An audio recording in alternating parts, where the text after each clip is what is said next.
सरकार के नाम पर सिर्फ एक महिला बैठी है जिनका नाम ममता बनर्जी है। उनका खौफ इतना है कि सरकार के अंदर न सरकार के कानून काम कर रहे हैं, न लॉ एंड ऑर्डर काम कर रहे हैं। जनता को अपने हितों की आवाज उठानी पड़ेगी। अगर सरकार से सवाल जनता पूछना बंद कर देती है तो सरकारें आवारा हो जाती हैं। सरकार आवारा न हो, इसलिए सरकार से सवाल पूछना जारी रखिए और कानून जरूरी है कि इम्प्लीमेंट धरातल पर हो, क्योंकि जनता अपने हितों के लिए अगर सरकार को नहीं ललकारेगी तो वो दिन दूर नहीं जब घर घर में घुस कर ये लोग महिलाओं के ऊपर अत्याचार करेंगे। सरकार के खिलाफ बगावत नहीं करती है, यही है, यही सच्चाई है, यही सच्चाई है। अगर 10 लोग मिलकर एक आदमी को मारेंगे तो वो आदमी पुलिस थाने में कंप्लेंट करने से भी डरता है। और जिस महिला पे अत्याचार किया गया है और महिला को इतना डरा दिया गया, इतना डरा दिया गया क्या बोल भी नहीं पा रही है। वो कुत्ताओं का कत्लेआम हो रहा है, मारे जा रहे हैं, कुत्ते की तरफ पीटे जा रहे हैं, उनकी सुनवाई नहीं। भैया मैं क्यों वीडियो बना के अपनी जान आफत में डालूं? बंगाल में जो महिलाओं के साथ शोषण हो रहा है सरेआम, जैसा कि आपने देखा अभी बीते कुछ दिन पहले जो है महिला और पुरुष को सरेआम पीटा गया। ममता सरकार के राज में महिलाओं के साथ, ये तो अभी सोशल मीडिया वगैरह आ गया या फिर इतना हाईलाइट हो गया मीडिया वगैरह, पहले वो चीज़ दिखलाया नहीं जाता। कई हजारों महिलाओं के साथ अत्याचार होता था, वो सोशल मीडिया दिखाते नहीं। अगर कोई भी अगर उस चीज़ को विरोध करता था या तो जेल में चले जाता था तो उसको बाहर कर दिया जाता बंगाल से। ठीक है, महिला हमेशा महिलाओं के, ममता बनर्जी हमेशा महिलाओं के विरोध में रहा। अगर विरोध में नहीं रहता तो कल उस दिन को जब 2 दिन पहले घटना जो था महिलाओं के साथ एक्शन लेती और जिस बंदे ने उस महिलाओं को मारा था उसको करेक्शन लेकर जेल में डालती। वो बंदा जेल में जब मतलब पुलिस अरेस्ट करने के बाद उसको वो बिल्कुल हंसते हुए जा रहा है, हंसते हुए जा रहा है, कोई डर किसी बात की। इससे पहले भी संदेशखाली में भी जो दुर्घटना हुआ था बहुत ही निंदा थी और उसमें भी जो ममता बनर्जी ने किसी भी प्रकार का कोई भी एक्शन नहीं लिया, बल्कि जिस इंसान ने उस दुर्घटना को अंजाम दिया था उसके पक्ष में 6 वकील को खड़ा कर दिया, इसलिए उसको बचाने के लिए, क्योंकि वो विधायक है वहाँ का। मुझे तो नहीं लगता कि वो विधायक भारत देश का है भी या नहीं है, बांग्लादेश का मुझे लगता है वो है। तो अगर योगी की सरकार वहाँ पे होती तो क्या ये सब होता बंगाल में? अगर योगी की सरकार होता तो मेरे ख्याल से आज बंगाल मुक्त हो जाती अपराधियों से। तो जनता के राज में, जनता का ये कहना है कि जो ममता जी है उनके राज में जो है जंगल बन चुका है बंगाल। कौन कह रहा है? जंगल बन चुका है, जनता का ये कहना है ममता बनर्जी के राज में। क्या ये सच है? खुलेआम ये सब शोषण होता है मैडम, होता है। मैं बंगाल का रहने वाला हूँ, मैं मालदा टाउन का रहने वाला हूँ, मुझे पता है क्या है क्या नहीं है। अभी तो फिलहाल दिल्ली में रहता हूँ मैं। भाई ऐसा तो न्यूज़ सुनता हो ना तो एक वो हो जाता है, सैड हो जाता है कि भाई हमारे बंगाल में भी इस तरह की दुर्घटना होता है और हमारे सीएम जो है ममता बनर्जी वो किसी भी प्रकार के अपने नेताओं को कठोर कदम नहीं उठाती, बल्कि जिसके जो उनके विधायक जो भी दुर्घटना करता है उसके पक्ष में खड़ी हो जाती है कि हमारे विधायक ने, हमारे कोई नेता ने ये दुर्घटना नहीं करा होगा किसी भी प्रकार का। आप क्या कहना चाहोगे? आज बंगाल में जब भी चुनाव होता है इतनी हिंसा होती है, क्यों होनी चाहिए? बिल्कुल नहीं होनी चाहिए। ये कसूर बंगाल की जनता का है, 100% बंगाल की जनता है। वो अपनी मातृभाषा और बंग भाषा के प्रेम में इतने जुड़े हुए हैं। ये बहुत ही दुर्भाग्य है, खास करके बंगाल का दुर्भाग्य नहीं है, ये देश का भी दुर्भाग्य है। राजनीति करना एक अलग विषय होता है। यहाँ पर हम राजनीति में इसलिए आते हैं कि महिलाओं को सुरक्षा देंगे, अच्छे कानून बनाएंगे। जब हमें ये देखने को मिलता है कि कानून सिर्फ कागजों में काम कर रहे हैं, धरातल पर काम नहीं कर रहे, तब हमारे मन को पीड़ा होती है। आप सिर्फ इसलिए बंगाल के अंदर राष्ट्रपति शासन नहीं लगाना चाहते कि आप Guinness book of world record में अपना नाम दर्ज करना चाहते हो कि मेरे शासनकाल के अंदर मैंने राष्ट्रपति नहीं लगाया, राष्ट्रपति शासन नहीं लगाया। वो राष्ट्रपति शासन किस काम का, जब वहाँ पर महिलाओं के बार बार इस तरह से अत्याचार हो रहा है। कभी पश्चिम बंगाल में होता है, कभी मणिपुर के अंदर होता है, कि देश की छवि शर्मसार होती है। भारतवर्ष की छवि पूरे विश्व के अंदर खराब करने की कोशिश नहीं होती है, खराब की जा रही है जानबूझकर। उन लोगों की मानसिकता के द्वारा की जा रही है जिनको खुली छूट दे दी गई है। सरकार के नाम पर सिर्फ एक महिला बैठी है जिनका नाम ममता बनर्जी है। उनका खौफ इतना है कि सरकार के अंदर न सरकार के कानून काम कर रहे हैं, न लॉ एंड ऑर्डर काम कर रहे हैं। मैं ये नहीं कह रहा कि हिंदू ने मुसलमान के ऊपर अत्याचार किया या मुसलमान ने हिंदू के ऊपर अत्याचार किया। मैं ये कह रहा हूँ कि मानवता शर्मसार हो रही है, बार बार हो रही है।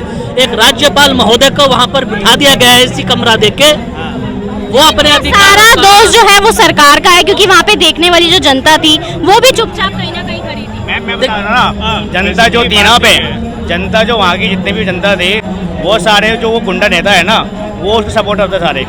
और जिस महिला पे अत्याचार किया गया है और जिस बंदे ने वीडियो बनाया है, वो महिला फ्रंट पे आके ये कह रही है कि मेरे खिलाफ वीडियो बनाया है, मैं उसके खिलाफ एक FIR दर्ज करूंगी कि उसने वीडियो बनाया क्यों। इतना प्रेशर है उस महिला ने जिसके साथ ये अत्याचार हुआ है, वो बाद में आके बोल रही है।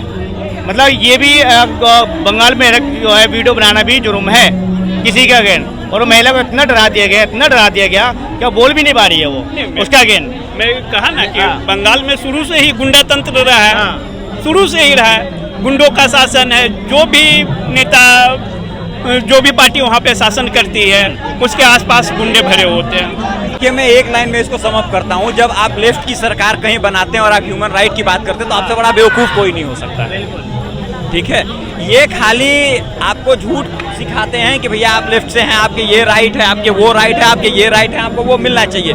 हिस्ट्री गवाही है, फाइनेंशियल छोड़ के कोई राइट किसी को नहीं देते। जब फाइनेंस की बात आती है तो ये राइट नहीं देते। ये बताइए, आपके पास खाने का हक नहीं है, आप खाना पीना आप खा नहीं सकते सही से, उसके बाद राइट लेके क्या कर लेंगे? पहली चीज। दूसरी चीज, जिन देशों में लेफ्ट का शासन है, किस देश में फ्रीडम है मुझे बता तो दीजिए।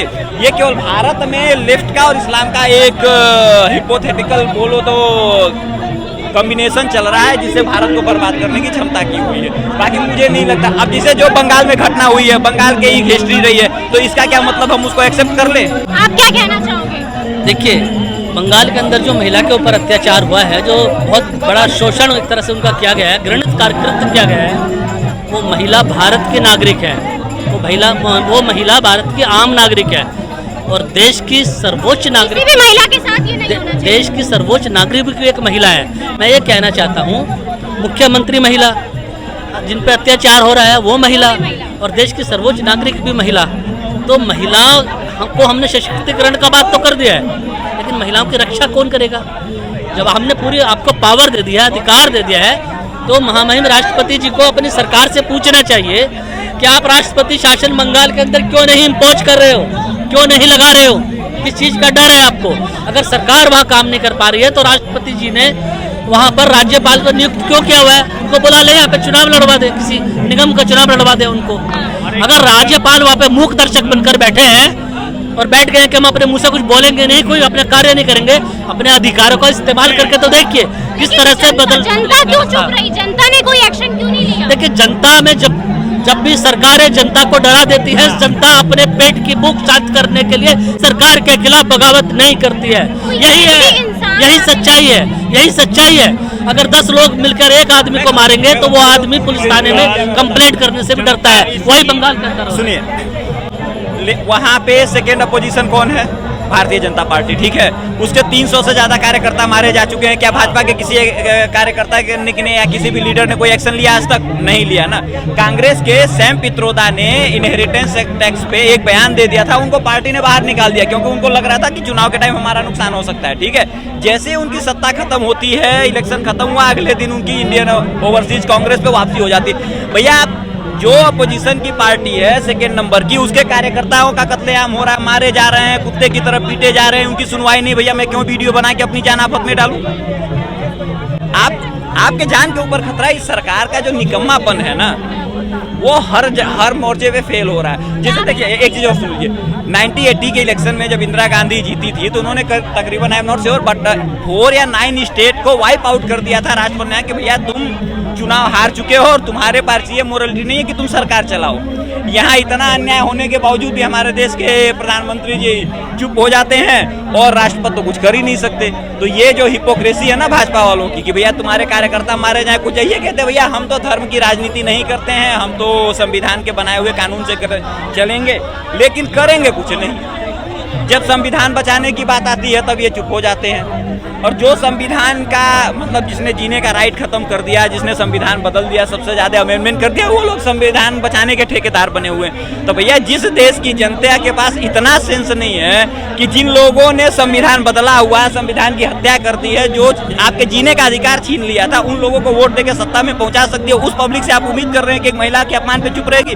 जो जनता अपने जीने के अधिकार खत्म होने वाले को सत्ता में बैठा सकती है, वो एक महिला के अत्याचार पे कुछ बोल देगी? ऐसा मजाक क्यों नहीं हो सकता? देखो जी, बात ये है, जब अभी तक न कांग्रेस पार्टी का, अखिलेश यादव, जितने भी तमाम इंडियन अलायंस हैं, बंगाल के घटना पे अभी तक किसी की चुप्पी टूटी नहीं गई है, क्योंकि सारे पार्टी एक साथ हो गए तो एक दूसरे पाँव क्यों खींचेंगे। तो अब विपक्ष में कौन है? बीजेपी सिर्फ मुद्दों डाली का दुर्घटना हुई है तो उसे एक्शन लिया जाए, एक्शन नहीं ले रही ममता बनर्जी, उसको सिर्फ जेल में डाल दो, कुछ दिन बाद रिहा होकर वापस आ जाएगा, फिर वो दुर्घटना वही करेगा, और वो एमएलए का राइट हैंड है और वो इस तरह की दुर्घटना कर रहा है। हाँ, क्या शोभा देता है। और दूसरी बात है क्या, बंगाल में संविधान लागू नहीं होता उनके लिए, ममता बनर्जी के लिए, और संविधान की जो है बात करती है, संविधान हमारा राइट से ये है वो है, लेकिन वहाँ पे वो चीज़ नहीं है। इन अपराधों को रोकने के लिए क्या कड़े कदम उठाए जाने चाहिए आपके हिसाब से? क्या होना चाहिए वहाँ पे, क्या बदलाव होने चाहिए? देखिए, कानून तो बना दिए हैं 1 जुलाई से कि भाई कड़े कानून है, बोला तो यही गया है, लेकिन जिस राज्य की जनता मूक दर्शक बनकर सरकार के खिलाफ बोलेगी नहीं, अगर जब भी जनता ने बगावत करना बंद किया है, बगावत करने का मतलब सरकार पलटना नहीं होता, जनता को अपने हितों की आवाज़ उठानी पड़ेगी।